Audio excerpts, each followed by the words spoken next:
Hello students, कैसे हो मेरे बच्चों।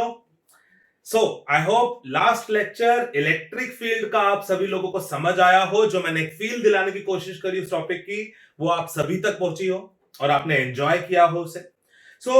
मैं आपका फिजिक्स गुरु जितिन मित्तल आज उसी टॉपिक को कंटिन्यू करने वाला हूं। इलेक्ट्रिक फील्ड की कुछ वो बातें और डिस्कस करते हैं जो हमारी उस पर्टिकुलर टॉपिक में कवर नहीं हो पाई, एंड एक बार हम रिवाइज भी करते हैं साथ में पहले कि हम लोगों ने पिछली क्लास में या पिछले लेक्चर में क्या सीखा। ओके, मटेरियल जो मैंने आप लोगों के लिए तैयार किया हुआ है उसी के थ्रू एक बार रिवाइज करते हैं। Topic 3 electric field. Electric field में मैंने आपको बताया इट इज द स्पेस और region around the charge in which electrostatic force can be experienced by any other charge. ये मैं आपको बता चुका हूं। The charged particle that is causing the electrical field to exist is called source charge। जिसकी वजह से फील्ड है वो सोर्स चार्ज है, और जो उसमें आ जाएगा, फोर्स एक्सपीरियंस करेगा उस फील्ड की वजह से, उसे हम विक्टिम चार्ज बोलेंगे। Now third point is very important. The electric field exists in a region around the source charge whether or not there is a victim charge particle for electric field to exert a force upon। क्या मतलब? मैं कह रहा हूं कि अगर ये एक सोर्स चार्ज है तो इसकी ये एक इलेक्ट्रिक फील्ड है। एक चार्ज की फील्ड एग्जिस्ट होगी होगी। आज ये इस पे डिपेंड नहीं करेगा कि यहां पर अंदर कोई पार्टिकल और दूसरा है या नहीं। इसकी फील्ड होगी ही, चाहे कोई टेस्ट चार्ज यहां पर है या नहीं है। Very very very important point. क्या ये बात समझ में आई है? नाउ इलेक्ट्रिक फील्ड इंटेंसिटी मैंने आप लोगों को समझाया था कि किसी भी फील्ड की स्ट्रेंथ कितनी होगी। मैंने यहां पर डिफाइन कर दिया, at every point in a space where electric field exist has both magnitude and direction.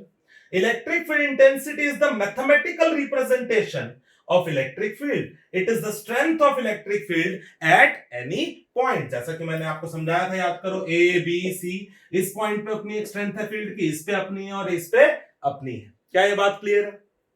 Now तो E का फॉर्मूला हमने क्या बनाया था? मैंने E को वेक्टर फॉर्म में दिखाया क्योंकि इसकी डायरेक्शन है। ब्रैकेट में R लिखने का मतलब कि E is a function of R is F by Q naught, जहां Q नॉट क्या हो गया? Unit test charge. हमने फोर्स पर यूनिट चार्ज बोला था। एंड E का फॉर्मूला क्या बना था हमारा? याद करो, K Q by R square, जहां पर ये कैपिटल Q क्या है? सोर्स चार्ज, और ये R क्या है? सोर्स चार्ज से उस पॉइंट का distance. Okay, it is a vector quantity जिसकी ऐसा यूनिट क्या रहेगी? न्यूटन पर कूलम। मैंने डायरेक्शन के बारे में भी आपको बताया। डायरेक्शन के बारे में, for a positive charge the electric field will be directed radially outwards from the charge. Positive charge होगा तो इलेक्ट्रिक फील्ड उससे दूर जाती हुई दिखेगी, एंड नेगेटिव चार्ज होगा अगर सोर्स चार्ज, तो इलेक्ट्रिक फील्ड उसकी तरफ बनाएंगे। और मैंने आपको रूल भी बताया था कि हमने कैसे बनाया था कि अगर हम एक पॉजिटिव टेस्ट चार्ज को वहां पर इमेजिन कर ले तो जिस डायरेक्शन में वो फोर्स एक्सपीरियंस करेगा वो ई की डायरेक्शन होगी। नाउ फिजिकल सिग्निफिकेंस मैंने आपको बताया था ई का। Electric field is an elegant way of characterising the electrical environment of system of charges. भाई फील्ड हम पढ़ रहे हैं, इस फील्ड को पढ़ने से एग्जैक्टली ये पता लग रहा है कि अगर वहां पर कहीं कोई चार्जेस आ जाएंगे तो वो कैसे एनवायरनमेंट में एंटर कर रहे हैं, वो कैसा फोर्स एक्सपीरियंस करेंगे। Electric field at a point in the space around a system of charges tells you the force a unit positive test charge would experience if placed at that point। मैंने आपको बताया था कि significance के लिए भाई E हमारे पास क्या था? F by Q। अगर मैं इसको 1 रख दूं, पॉजिटिव प्लस 1 रख दूं, तो अगर ये वेक्टर की बात कर रहा हूं तो E और F सेम हो जाएंगे। तो मेरे पास इलेक्ट्रिक फील्ड क्या बता रहा है कि अगर किसी जगह पर आप positive test charge, unit charge रख दो तो वो कितना फोर्स एक्सपीरियंस करेगा, वो इलेक्ट्रिक फील्ड की इंफॉर्मेशन से आपको पता लग जाएगा। इफ इलेक्ट्रिक फील्ड, इसके बाद if electric field at any point is known, then if any charge Q is placed at that point it will experience force F is QE। या तो इसको Q नॉट कर दो या यहां पर QE लिख दो। ओके, स्लाइटली टाइपिंग एरर है यहां पर। नाउ अगर Q नॉट पॉजिटिव हो या Q पॉजिटिव हो तो और इलेक्ट्रिक फील्ड अगर ये है तो वो E की डायरेक्शन में फोर्स एक्सपीरियंस करेगा। नेगेटिव चार्ज है तो वो E के अपोजिट फोर्स एक्सपीरियंस करेगा, जैसे कि मैंने आपको बता ही दिया था। Now electric field due to a system of charges, ये लास्ट क्लास में मैंने आप लोगों से बात नहीं करी, लेकिन उससे पिछले लेक्चर में कूलम्स लॉ के जब मैंने न्यूमेरिकल्स आपसे डिस्कस करे, मैंने रिवीजन वेक्टर्स की कराई, तो मैंने सुपर पोजिशन आप लोगों के साथ बात करी, और वही कॉन्सेप्ट यहां भी लगने वाला है। अगर अभी हमने पढ़ा एक चार्ज की वजह से इलेक्ट्रिक फील्ड का फॉर्मूला क्या होगा किसी पॉइंट पे। Now suppose there is a system of charges, कहीं पर दो चार्ज पड़े हैं या दो से ज्यादा चार्ज पड़े हैं। लेट्स से एक ये पड़ा है Q1, ये पड़ा है Q2, ये पड़ा है Q3, एंड लेट्स से मैं कहता हूं इस पॉइंट पर नेट इलेक्ट्रिक फील्ड निकालो, तो इस पॉइंट पर इलेक्ट्रिक फील्ड ये तीनों की वजह से होगी। तो मैं क्या करूंगा, इसकी वजह से, इसकी वजह से, इसकी वजह से, ये जो तीनों एरोस बनाए मैंने तीनों को पॉजिटिव मान के बनाया। Let's say electric field due to 1, electric field due to 2, electric field due to 3। अगर मैं इन तीनों फील्ड का फील्ड इंटेंसिटी इसका वेक्टर सम कर दूंगा, तो then I will get the net electric field intensity at this point. So यही चीज मैंने यहां पर ड्रॉ करने की कोशिश करी है। मैंने यहां पर Q1, Q2, Q3, Q4 ये चार चार्जेस बनाए हुए हैं। मैंने इन सभी के ये डिस्टेंस देखो वेक्टर्स बनाए हुए हैं। R1P ये पॉइंट P माना हुआ है, 1 to P डिस्प्लेसमेंट वेक्टर हो गया, 2 to P, 3 to P, 4 to P, and इन सभी की वजह से इलेक्ट्रिक फील्ड की डायरेक्शंस, ये डायग्राम आपका एनसीईआरटी में भी मिल जाएगा सेम वही से। So according to superposition principle, electric field at any point P is given by, सभी इनका सम कर दूंगा, ये बोल्ड में लिखा हुआ मतलब वेक्टर सम कर रहा हूं, K Q by R square. देखो अब ध्यान से, अब इलेक्ट्रिक फील्ड को भी अगर मुझे वेक्टर फॉर्म में लिखना है तो मुझे लिखना कैसे चाहिए भाई, उसका मैग्नीट्यूड लिखूंगा। लेट्स से जैसे पहला वाला चार्ज था तो Q1 अपॉन में डिस्टेंस का स्क्वायर तो R1P का मैग्नीट्यूड लिख दूं, ओके, उसका स्क्वायर, एंड डायरेक्शन के लिए R1P कैप। देखो ध्यान से, सेम ऐसे ही R2P square, R2P cap, RNP square अगर n नंबर ऑफ चार्जेस है, एंड इन सब का वेक्टर सम करा, आई will get the net electric field. क्या मेरी बात समझ पा रहे हो? अब तीन बहुत इंपॉर्टेंट पॉइंट्स जो पिछली क्लास में हमने फील्ड पढ़ा उसके बारे में डिस्कस करते हैं, एक कंक्लूसिव स्टडी करते हैं, बहुत इंपॉर्टेंट बातें डिस्कस करने वाला हूं। मैंने 3 पॉइंट्स आपको नोट में दिए। पहला पॉइंट बोर्ड एग्जाम्स में भी बहुत बार पूछा जा चुका है, note that the source charge Q must remain at its original location. यार ये सोर्स चार्ज है, ये इसकी फील्ड है जिसको मैं स्टडी कर रहा हूं। अगर मैंने एक स्मॉल Q टेस्ट चार्ज लाके यहां रख दिया तो ये कैपिटल Q इस Q पर ऑब्वियसली फोर्स लगा रहा होगा। क्या ये Q इस Q पे फोर्स नहीं लगाएगा? लगाएगा ऑब्वियसली। सर हमने पिछले टॉपिक में पढ़ा कि न्यूटन्स थर्ड लॉ को ओबे करते हैं, एक्शन एंड रिएक्शन। जितना फोर्स ये इस पे लगा रहा होगा उतना ही फोर्स ये भी तो इस पे लगाएगा। तो जिसकी फील्ड को हम स्टडी कर रहे हैं अगर वो ही डिस्टर्ब हो गया तो हम उसकी फील्ड को स्टडी नहीं कर पाएंगे। हम चाहते हैं कि जिसकी फील्ड को मैं स्टडी कर रहा हूं उस पर कोई इफेक्ट ना हो। तो पहली लाइन में दोबारा रिपीट कर रहा हूं, the source charge Q must remain at its original position और लोकेशन। अब ये कैसे पॉसिबल है जी? सर ये तो इस पे फोर्स लगा रहा हूं। यार ये तो तभी पॉसिबल है ना, क्यों ना मैं इसको इतना स्मॉल मान लूं कि इसका इफेक्ट जो हो रहा हो इस पे वो नेग्लिजिबल हो। इफेक्ट बोल रहा हूं, फोर्स तो बाबू चाहे जितना मर्जी छोटा हो, फोर्स तो ये उस पर उतना ही लगाएगा। Okay, it's just like earth और बॉल की बात करते हैं। अर्थ और बॉल दोनों एक दूसरे पर सेम फोर्स लगा रहे हैं, लेकिन कौन किसकी तरफ मूव होता हुआ दिखाई दे रहा है? इफेक्ट किस पे हम ऑब्जर्व कर पा रहे हैं? बॉल पर। समझ पा रहे हो? फोर्स दोनों सेम लगा रहे हैं, तो मतलब इफेक्ट कहीं ना कहीं, इसका मतलब मैं कह सकता हूं mass of that ball is negligible in front of as compare to mass of earth. Similarly इसी तरीके से अगर मैं इस Q के मैग्नीट्यूड को इतना स्मॉल ले लूं कि इसका इफेक्ट जो इस पर पड़ने वाला है वो नेग्लिजिबल हो, देन मैं इस सोर्स चार्ज की फील्ड को इजीली विदाउट डिस्टर्बेंस स्टडी कर सकता हूं। तो इसको लिखना कैसे? तो इसीलिए हम लोग E का जो फॉर्मूला है जो F by Q है, इसको हम बहुत बार कुछ इस तरीके से लिख देते हैं। तो यहां पर लिमिट Q टेंडिंग टू 0 क्या बता रहा है? ये बोर्ड में पूछा हुआ भी क्वेश्चन है। ये बता रहा है कि test charge Q is taken to be negligibly small. क्या ये बात क्लियर है? चल पढ़ते हैं इसको। मैंने क्या लिखा? However, if a charge Q is brought at any point around Q, अगर किसी क्यू को इस क्यू के आसपास ले आएंगे तो Q itself is bound to experience an electrical force. इस क्यू पर भी कुछ ना कुछ फोर्स लगेगा इस क्यू की वजह से, and will tend to move, और ये मूव करने लगेगा। A way out of this difficulty is to make Q negligibly small। क्यों ना इसको बहुत छोटा मान लिया जाए। The force F, जो F इस पे लगने वाला है, is then negligibly small, but the ratio F by Q is finite and defines the electric field। Electric field की वैल्यू हमारे पास क्या बन जाएगी? F by Q।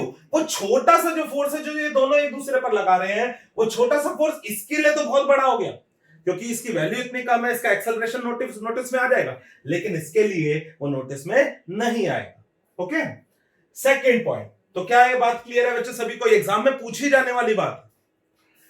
Note that, second point read कर रहा हूं।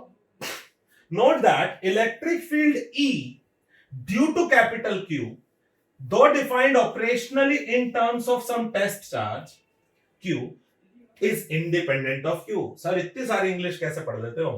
बेटे ध्यान से देखो, कह रहा है कि हम E को generally F by Q define कर रहे हैं, फोर्स एक्सपीरियंस्ड पर unit charge, but this E is not depending on this, is independent of this small q।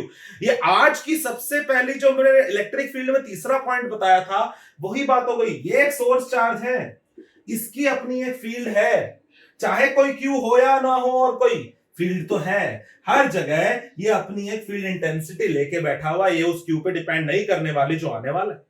Okay, जो क्यू आएगा वो कितना फोर्स एक्सपीरियंस करेगा वो उसके मैग्नीट्यूड पे डिपेंड करने वाला है।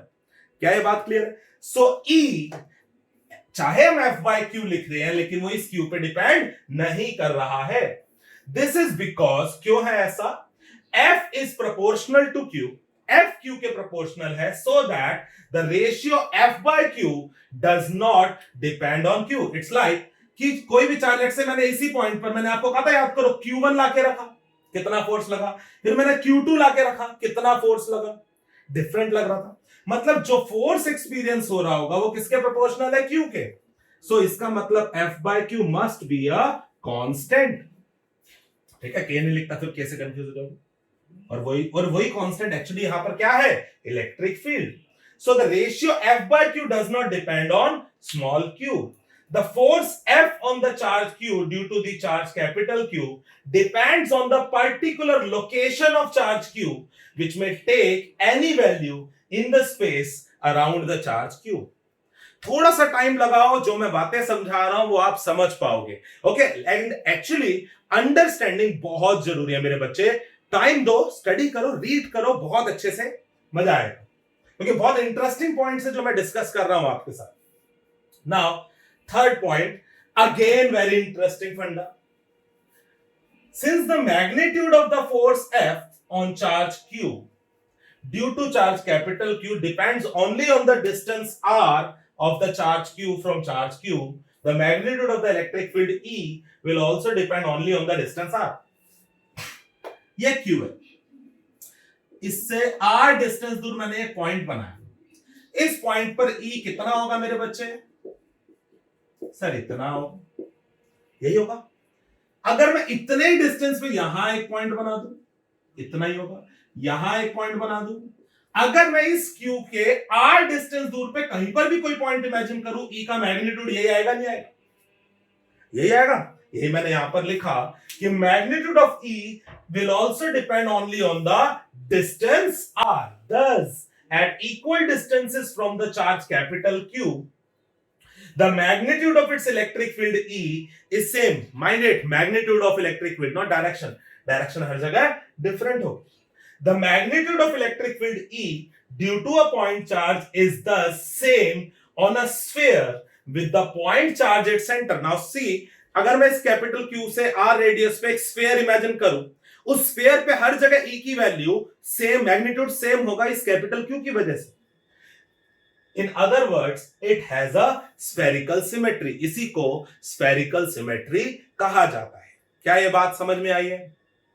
आई होप इलेक्ट्रिक फील्ड, जिसपे हमने पिछला लेक्चर बहुत मेहनत करी, आप लोगों ने समझा, उसे एक फील ली, एंजॉय करा। आज हमने उसको कंटिन्यू करा। कुछ बातों को समझा जो उस टॉपिक में कवर नहीं हो पाई थी उस लेक्चर में। ओके, सो अब हम लोगों को इलेक्ट्रिक फील्ड बहुत अच्छे से पता चल चुका है। हम लोग आगे बढ़ते हैं। थोड़ा सा जो आज मैंने इलेक्ट्रिक फील्ड के लिए सुपरपोजिशन आपके साथ डिस्कस करा, उसके साथ कुछ दो चार बातें न्यूमेरिकल कॉन्सेप्ट्स डिस्कस करते हैं and then will move to next lecture. Okay, चलो तो इसको बंद करता हूं एंड देन हम स्टार्ट करते हैं कि जो आज सुपरपोजिशन प्रिंसिपल इसका देखा उसके अकॉर्डिंग किस तरह के सवाल कुछ बन सकते हैं, उसकी बातें करते हैं। कॉन्सेप्ट्स, सो कॉन्सेप्ट्स क्या होंगे? अगर एक से ज्यादा चार्ज कहीं पर पड़े हुए हो तो मुझे और नेट इलेक्ट्रिक फील्ड किसी पॉइंट पर फाइंड करनी है, तो मेरी अप्रोच क्या होनी चाहिए? वही अप्रोच करेंगे जो मैंने आपको 5 स्टेप्स बताए थे कूलम्स लॉ सुपरपोजिशन में। यहां पर अप्रोच में पहला स्टेप बस अलग हो जाएगा। पहला स्टेप होगा कहां पर फील्ड निकालनी है वो सोचना है, पहला स्टेप। दूसरा स्टेप उस पर फील्ड किस किस की वजह से होगी। तीसरा स्टेप उन फील्ड्स की डायरेक्शंस बनाओ। चौथा स्टेप उन फील्ड्स के मैग्नीट्यूड लिखो एंड पांचवा स्टेप उनका वेक्टर सम करो। तो कुछ एग्जांपल के साथ करते हैं, ज्यादा लंबा डिस्कशन नहीं चलेगा। लेट्स से मैंने दो चार्ज बनाए, सपोज एक है प्लस क्यू और एक है प्लस 2q। कुछ भी एग्जांपल ले रहा हूं। सपोज इन दोनों के बीच का डिस्टेंस है 2a एंड मान लो इस प्लस 2q से a डिस्टेंस दूरी एक पॉइंट है, मुझे इस पॉइंट पर इलेक्ट्रिक फील्ड फाइंड करनी है। तो मैं क्या करूंगा? पहला स्टेप क्या था? किस पर फील्ड निकालनी है। दूसरा स्टेप इस पर फील्ड किस किस की वजह से होगी? सर इन दोनों की वजह से होगी। चलो लेट्स से इसे a मान लेता हूं, इसे b, इसकी वजह से फील्ड। तीसरा स्टेप डायरेक्शन बनाऊंगा ई ए। याद करो क्या कहा था मैंने, प्लस की वजह से ई हमेशा अवे लेना है, प्लस 2q की वजह से ई कैसा होगा? Away, E B. Step 3। Step 4 क्या होगा? सर इन दोनों के मैग्नीट्यूड्स लिखो। लिखते हैं जी, के क्यू बाय 3a²। ध्यान से देखो इस वाले क्यू से कितना डिस्टेंस पे हुआ है, एंड ई बी का मैग्नीट्यूड सोचो, के 2q बाय a²। हो गया चौथा स्टेप। नाउ पांचवा स्टेप इनका वेक्टर सम करेंगे। नाउ वेक्टर सम, दोनों वेक्टर्स किस डायरेक्शन में दिख रहे हैं? Same direction. तो सिंपली क्या करूंगा? ये नेट निकालने के लिए दोनों को ऐड कर दूंगा, दोनों के मैग्नीट्यूड्स को सिंपली ऐड कर दूंगा। क्या आप इसे सिंप्लीफाई कर सकते हो? And direction as shown in figure आप लिख सकते हो कि लेट्स से ई नेट। क्या ये बात क्लियर है? चलो एक और एग्जांपल लेके समझने की कोशिश करते हैं। इसे समझ आ गया? इसे कॉपी कीजिए रब करके, पॉज करके वीडियो को। मैं रब कर रहा हूं, आप वीडियो को पॉज करके कॉपी कर सकते हैं। एक और एग्जांपल लेते हैं। चलो अगर मैं कहता हूं लेट्स से एक प्लस क्यू पड़ा हुआ है, एक माइनस क्यू पड़ा हुआ है, दोनों के बीच का डिस्टेंस कुछ 2a मान लेता हूं। ओके, एंड सपोज मैं कहता हूं इस पॉइंट जो कि a डिस्टेंस दूर है, या कुछ भी मान लेता हूं, हाँ a ही मान लेता हूं, इस पॉइंट पर मुझे इलेक्ट्रिक फील्ड निकालनी है। कैसे निकालूं? प्लस क्यू की वजह से ई, लेट्स से अगेन ई ए और बी। पहला स्टेप इस पर निकालनी है। दूसरा स्टेप किसकी वजह से होगी? इन दोनों की वजह से होगी। तीसरा स्टेप डायरेक्शन बनाओ। देखो ध्यान से, ई ए ये होगा, बी वाले की वजह से सोचो उसकी तरफ होगा ई बी। ओके, नाउ चौथा स्टेप दोनों के मैग्नीट्यूड लिखूंगा। ई ए का magnitude K Q by 3a², E B का मैग्नीट्यूड सोचो के क्यू बाय a²। मैं सिर्फ मैग्नीट्यूड लिख रहा हूं। अगेन इलेक्ट्रिक फील्ड का फॉर्मूला लिखते वक्त भी ध्यान क्या रखना है? चार्ज का सिर्फ मैग्नीट्यूड पुट करना, साइन नहीं, क्योंकि ई एफ बाय क्यू ही था और एफ में याद करो के मॉड Q1 मॉड Q2 था।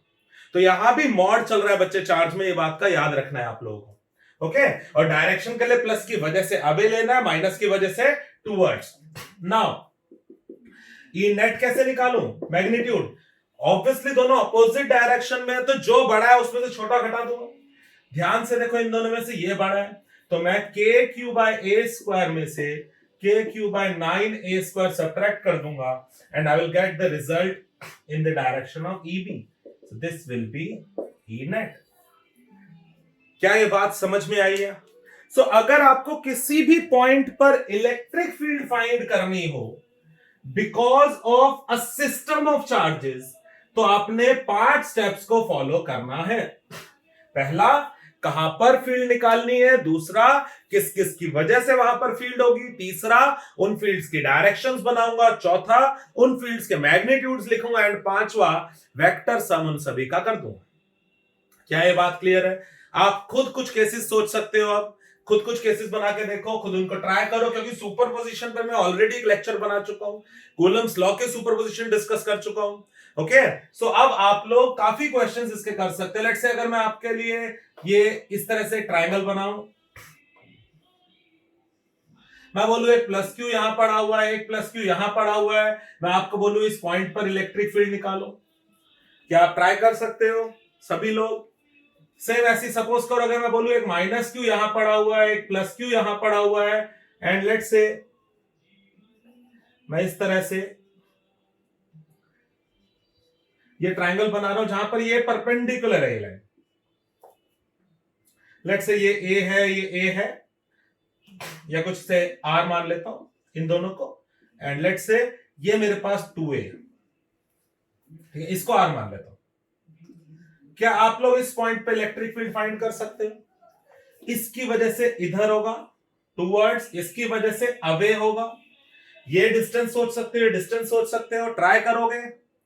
ठीक है, या कराऊं मैं? चलो ट्राई कर लेते हैं हम लोग। ये ए है, ये ए है, ये डिस्टेंस कितना हुआ? मैं सिर्फ हिंट दे रहा हूं मेरे बच्चे, सुपरपोजिशन को अप्लाई कैसे करना है। देन अभी हम असाइनमेंट्स करेंगे तब डिटेल में और प्रैक्टिस हो जाएगी। चलो, माइनस क्यू वाले की वजह से ई हो गया, लेट्स से इसे ए माना, इसे बी माना। पहला स्टेप, किस पर फील्ड निकाल रहा हूं। दूसरा स्टेप, इन दोनों की वजह से होगा। तीसरा स्टेप, ई ए ये होगा, ई बी ये होगा। चौथा स्टेप, दोनों का मैग्नीट्यूड लिखता हूं। ई ए का मैग्नीट्यूड क्या होगा सर? के क्यू, अगेन देखो मैग्नीट्यूड रख रहा हूं, चार्ज का साइन नहीं, अपॉन में डिस्टेंस का स्क्वायर, क्या बन गया? ई बी का magnitude K Q by R square plus A square. देखो दोनों सेम आ गए। क्या अब आप लोग वेक्टर्स के अकॉर्डिंग इसे सम कर सकते हो? अगर आपने ये सब थोड़ा सा प्रैक्टिस कर लिया तो नेक्स्ट लेक्चर में आपको बहुत फायदा होने वाला है, क्योंकि हम लोग वो बातें करने वाले हैं जो एग्जाम में डायरेक्ट डेरिवेशंस आती है, और वो डेरिवेशंस अपने आप याद हो गई अगर आपको ये सब फंडा क्लियर है।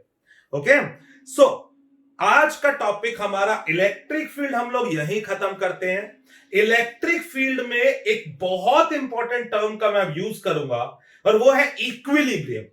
इक्विलिब्रियम वर्ड सिर्फ और सिर्फ इलेक्ट्रिक फील्ड के लिए नहीं है, ये फिजिक्स में हम हर जगह इस्तेमाल करते हैं। क्या होता है इक्विलिब्रियम, इक्विलिब्रियम पे क्या क्या कंडीशंस हो सकती है, ओके, उन सब की हम बातें करेंगे। बहुत इंपॉर्टेंट टॉपिक है, तो नेक्स्ट लेक्चर वेट कीजिएगा, इक्विलिब्रियम पे मैं आपके लिए लाने वाला हूं, and then we will continue with some electric dipole, और उसकी वजह से क्या क्या होने वाला है, फिर डाइपोल को अगर हम किसी फील्ड में रख देंगे तो क्या होने वाला है, ये सब बातें करेंगे। ओके, सो मेरे बच्चों प्लीज इलेक्ट्रिक फील्ड के टॉपिक को एक बार अच्छे से रिवाइज कर लीजिए, आज वाले लेक्चर को अच्छे से देख लीजिए, एंड असाइनमेंट नंबर 3 को करना शुरू करिए आप लोग। आई होप आप सभी लोग अब असाइनमेंट नंबर 3 इजीली कर पाएंगे, जितना मैंने कॉन्सेप्ट अभी तक आपको पढ़ा दिया है।